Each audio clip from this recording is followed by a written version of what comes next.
Good morning. CTET में जो 15 question बताए गए हैं, जो ईवीएस का टॉपिक है वो आपके सिलेबस से जुड़ा हुआ है और एनसीईआरटी ने लगभग 6-7 टॉपिक को जोड़े हैं, जिसमें एक जानवर भी एक टॉपिक है, सब टॉपिक है। इसको हम टॉपिक नहीं कहेंगे, ये सब टॉपिक है। जैसे परिवार एवं दोस्त जो टॉपिक दिया हुआ है उसमें 4 सब टॉपिक को बनाया गया है, जिसमें एक जानवर एक सब टॉपिक है, यानी कि उप विषय वस्तु है परिवार एवं दोस्त के। बच्चों को 3, 4, 5 में जो पढ़ाया जा रहा है उसमें बताया जाता है क्या, जो सभी को कैसे जोड़ना है, सभी को किस प्रकार से आपको बच्चों को पर्यावरण के प्रति जागरूक करना है, कि किस प्रकार से पर्यावरण के प्रति जागरूक आप करेंगे तो आप देखकर समझाकर उस तरह से बच्चों को समझाने का प्रयास करेंगे। तो उसी के तहत जो है सो आज मैं एक जानवर और जानवरों में एक सांप की कहानी। सांप तो आप लोग सभी लोग अवेयर होंगे, विभिन्न प्रकार के सांपों को आप देखते ही होंगे। जो सांपों की जो कैरेक्टरिस्टिक्स है कि विभिन्न प्रकार के सांपों को आप देखते होंगे। तो सांपों की जो है, सांप जो होते हैं वो रेप्टाइल ग्रुप में आते हैं। बहुत सारे एप्स ग्रुप होते हैं, रेप्टाइल ग्रुप होते हैं, मेमेलिया ग्रुप होता है, एनिमल्सिया ग्रुप होता है, प्लेंटिया होता है। रेप्टाइल का कैरेक्टरिस्टिक्स ये होता है कि रेप्टाइल जो होते हैं, जो रेप्टाइल के जो कंसेप्ट है, रेप्टाइल जो है, तो रेप्टाइल को हम कहते हैं क्या, जो रेंग कर जो भी चलते हैं, रेंग कर जो भी चलते हैं बस उसे हम रेप्टाइल ग्रुप में कहते हैं। रेंग कर चलने वाला जो भी है, जो भी रेंग कर चलते हैं उसे हम रेप्टाइल ग्रुप में रखते हैं। तो दूसरी चीज़ है कैरेक्टरिस्टिक्स में कि सांप के जो दांत होते हैं और नुकीले होते हैं, लेकिन नुकीले दांत होते हैं लेकिन ये चबाता नहीं है, यह निगलता है। सांप जो है सो कोई भी चीज़ को खाता नहीं है, वो चबाता नहीं है, निगलता है। ये एक नया कैरेक्टरिस्टिक्स आप जानिएगा।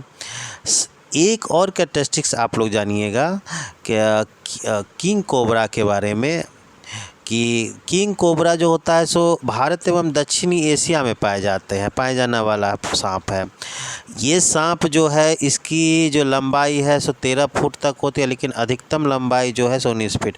एक बहुत महत्वपूर्ण चीज़ जिसको आप लोग को जानना ज़रूरी है कि सांप अपना घोंसला नहीं बनाता है, लेकिन एक ऐसा सांप है जो अपना घोंसला भी बनाता है, वो है सो कोबरा है। कोबरा अपना घोंसला बनाता है, तो ध्यान रखिएगा।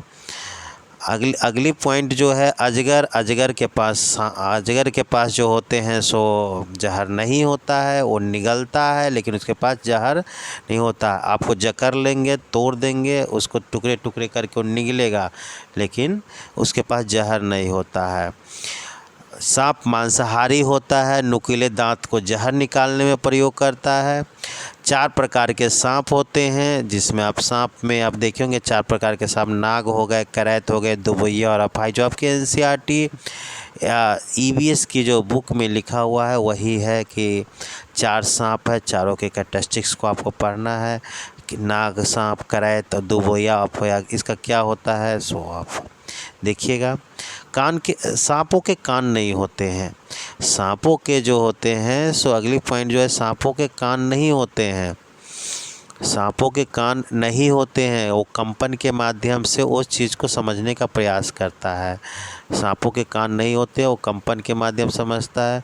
अगर सांप काट लिया है तो सांप के ही जहर से उसका दवा बनाया जाता है, सांप के ही जहर से उसका दवा बना, जिसको हम सीरम बोलते हैं, सीरम दवा बनाते हैं। और किसानों का मित्र होता है सांप, जो होता है सो किसानों का मित्र होता है। मित्र क्यों होता है कि सांप का फेवरेट भोजन चूहा होता है, और चूहा किसान के खेत को नुकसान पहुंचाता है, और नुकसान को बचाने के लिए अगर किसी चीज़ नुकसान पहुंचा रहा है उसको अगर बचाया जाए तो और उसका भोजन भी तैयार हो जाए, तो इस तरह के हम कहते हैं क्या, जो सांप जो हो गया सो किसान का क्या हो गया, दोस्त हो गया। किसान का क्या हो गया, दोस्त हो गया। तो ये कुछ कैरेक्टरिस्टिक्स है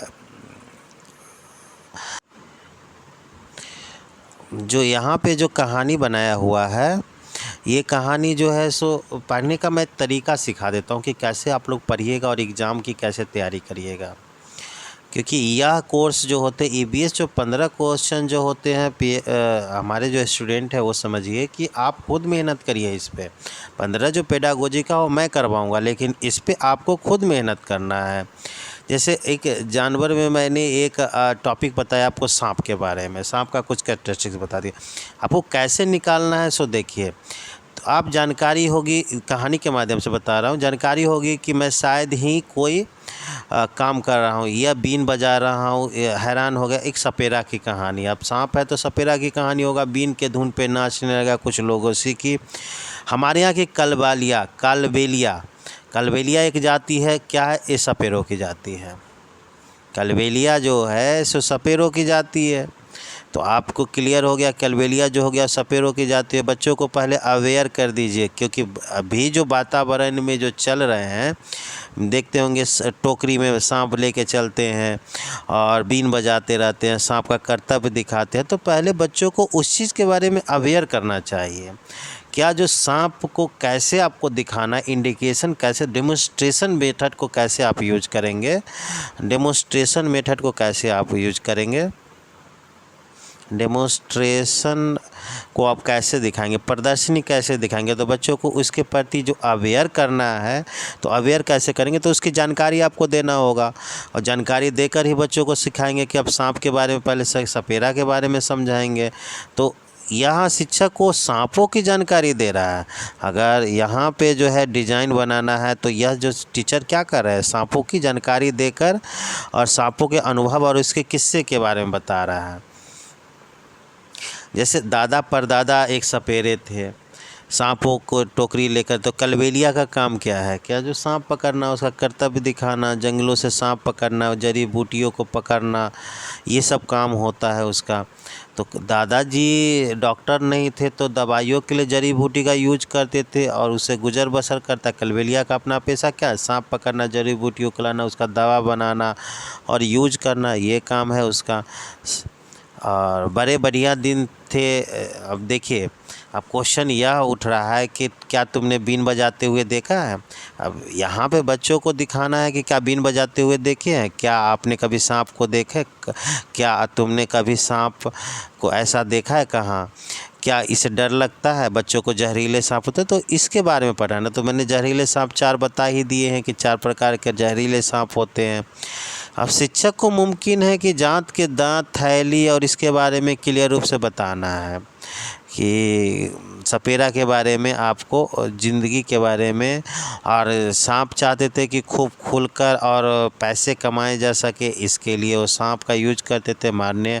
तो लेकिन सांप हमारे लिए क्यों ज़रूरी है, अहम मुद्दा है कि बच्चों को यह भी सिखाना है कि सांप क्यों ज़रूरी है, सांप के लिए क्यों ज़रूरी है। क्योंकि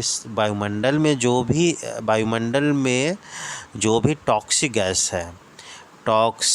गैस है उसको कंज्यूम करने में सांप अहम है। अगर सांप आपका दोस्त है तो दोस्त है कि आपको इन्वायरमेंट, जो पर्यावरण है, उसको बचाने में मदद करता है। इसीलिए सांप को बचाना भी चाहिए। तो सांप को बचाकर भी रखना चाहिए और सांप बचना भी चाहिए, ताकि जो है इससे सबका जीवन हो सके। तो इसीलिए ध्यान रखिए कि इस चैप्टर को, जैसे 5वीं क्लास का जो दूसरा चैप्टर लिया हूँ, इस चैप्टर को पढ़कर भी आप समझिए। सब कुछ आपको दिया नहीं जाएगा, आप भी मेहनत करिए इसके प्रति। Thank you for very much.